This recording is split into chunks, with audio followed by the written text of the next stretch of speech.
Hi, happy Friday. I hope everyone's doing okay. It has been a couple weeks since I did a live because it was the holidays. I hope everyone had a great holiday season and that going back to work this week and school and everything was as smooth as it possibly could have been. Here at Hoffman Tutoring Group, we did not pause over the holidays. We continued to provide tutoring to students who wanted it. And then we are picking back up with a lot of students this week as they go back to school. So first off, in this video, I'm going to be talking about eliminating distractions when you're learning from home. I know a lot of kids are still doing virtual learning. It seems like we might have a long path to go for the rest of the school year as far as virtual learning is concerned, just because of the slow rollout of vaccines and working out all those kinks. It seems like maybe a lot of school districts may be dealing with virtual or hybrid learning for the rest of the school year. So even if your child is going to school, they still have to study at home, right? So figuring out how to eliminate distractions is going to be something that you probably want to do.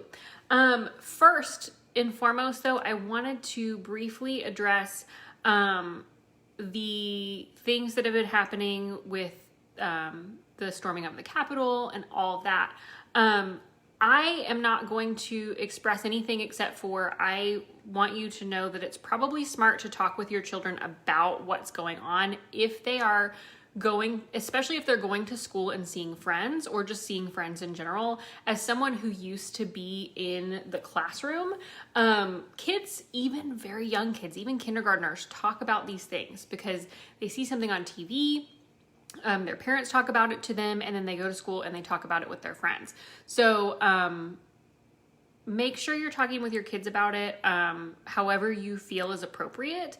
I'm going to link in this video the articles that Scholastic put out for, I think it's 3rd through 6th graders, maybe even a little bit older, that kids can read or that you can read with your kids. I would suggest reading it by yourself first, making sure that it aligns with what you want to talk about. And then looking at those discussion questions. So I'm going to link those down below. But, whatever your ideas on it are, it's good to talk with your kids about it, especially if they're going to hear about it from other kids, because kids can kind of obviously not know the full story and then kind of start to make all kinds of things up. I saw it all the time when I was in the classroom. So that's my little piece about that. Now let's get to the topic for today, which is eliminating distractions in your at-home learning space. So if your child is doing virtual learning or they're learning at home or they're just doing their homework at home and they are getting so distracted, like over here, I'm over here, I am asking for a pencil, I am playing with my water, I am doing everything except for doing the work. It's probably driving you crazy. And I want to talk about a few ways that you can try to tweak things to make it so that your child is more focused. They will probably not be 100% focused because they're children. But the first thing is identify what's distracting to your child. So everybody has different things that distract them. For example, I get very distracted by electronics and like the notifications on my phone. Your child may get distracted by the things that are going on in the house, or they might get distracted by the things in their room or the toys that they have. So based on what distracts your child specifically, you want to pick an environment in your house where you feel like they will be the least distracted. So for those kids who get distracted by like that you're doing the dishes or making dinner, or their siblings are doing things in another room, maybe their personal bedroom or the family office is a good place for them to learn.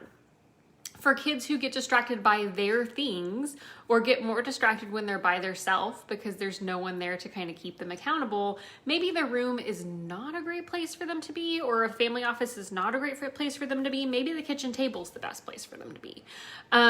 So kind of just like very briefly, think about what distracts your child and think about where in your house might be the least distracting for them.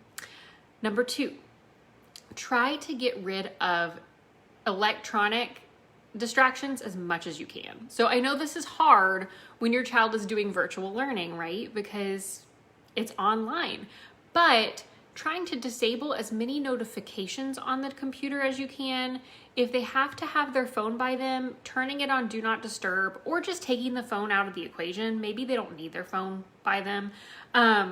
Devices like iPads and things like that, either take them out of the learning environment if they're not needed, or disable those notifications as much as you can on the device. Because just that little, I know everybody kind of experiences this, like when you're working and your phone is buzzing, even if you're staying focused, you're not looking at your phone, it's kind of drawing your attention away more than it should.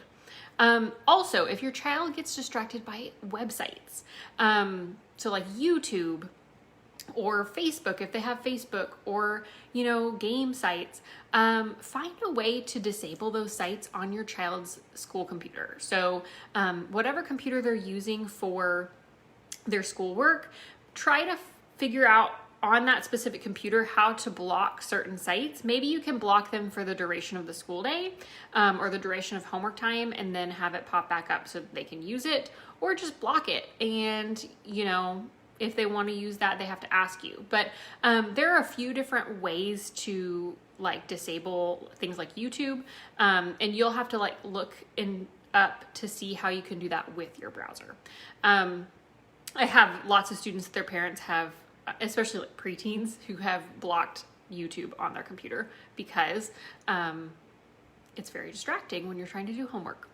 All right, number 3, we're moving through these fast because I know you have places to be and things to do. Use what's at your disposal already to eliminate distractions for your child. So you don't have to go out and get all this fancy stuff to put in the home office or to put in your child's room.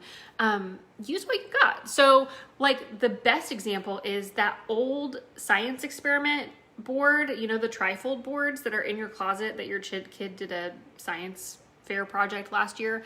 Strip all the stuff off of it and use it as a divider. So if your kids are sitting at the kitchen table together, use that to either separate them or to make a little area for your child to work, almost like a little cubicle for your child to work, where they're not getting to see everything that's going on. You can even post things up on the board, if they want to personalize it, or you want to put their passwords to different stuff.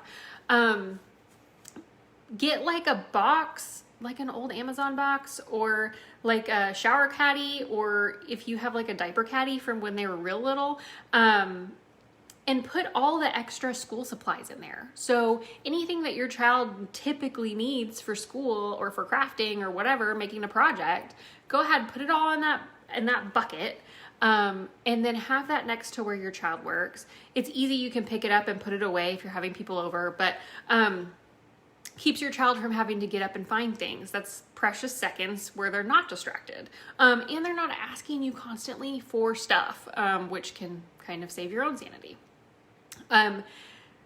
Use white noise on your phone or music on your phone to drown out noise in the house. Kind of think through those things that are distracting your child and think what are some things in here in my house that can help, keep them from getting distracted. We talked about in the last episode, if you have diffusers and things like that can help your child concentrate. But think about all the different things you have in your house that could maybe potentially help block distractions for your child. So those are my 3 tips. Those are the things that I think you should try if your child is getting really distracted at home. Are you having unique problems with your child focusing, fighting back with you on their homework? Maybe they're having a little bit of difficulty at school and that is why they're fighting you. Reach out. We would love to talk to you. We would love to see how we could help, or we would love to just hand you some more resources that you can use when you're trying to help your child get the best education that's available to them. So reach out, message us. I'm going to leave a link in the comments where you can schedule a free consult call with me. And I hope that you all have a wonderful rest of your week, a good weekend. And I will be back in your ears on Friday, where we'll be talking more about that at-home learning space. See you next time.